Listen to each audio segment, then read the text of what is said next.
quand Jésus mourait sur la croix qu'il a vraiment scellé cette nouvelle alliance entre Dieu et les hommes, une alliance de sainteté pour notre salut. Il voulait vraiment, en mourant sur la croix, nous faire entrer dans une totale communion avec le Père.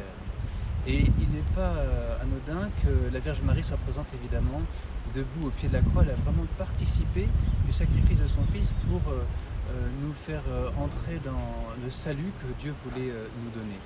Là vraiment, on peut dire que Marie est devenue notre mère. Jusque maintenant, elle était la mère de Jésus évidemment. On l'appelait aussi la mère de Dieu, la mère du Christ, la mère du Fils de Dieu. Mais vous savez que quand Jésus mourait sur la croix, il a regardé la Vierge Marie, sa mère, il lui a dit « Femme, voici ton fils », en montrant Saint Jean, c'est ce qu'évoque ce calvaire derrière nous, on va pouvoir s'approcher. Et puis il a dit à Jean « Voici ta mère ». Et dès cet instant, l'évangéliste précise que ce disciple que Jésus aimait accueillit Marie chez lui. C'est-à-dire que tout disciple chrétien est appelé à accueillir la Vierge Marie dans son cœur, dans son âme, et faire le choix de Marie pour mère.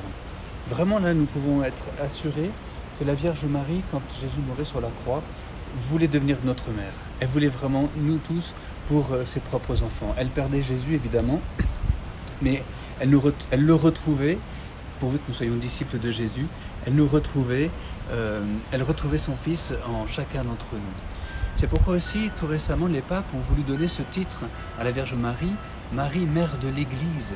Et c'est si important pour nous de considérer la Vierge Marie qui veut être la mère de tous ses enfants pour nous conduire tous au ciel auprès de son Fils aujourd'hui, dans une perspective où il ne manque personne.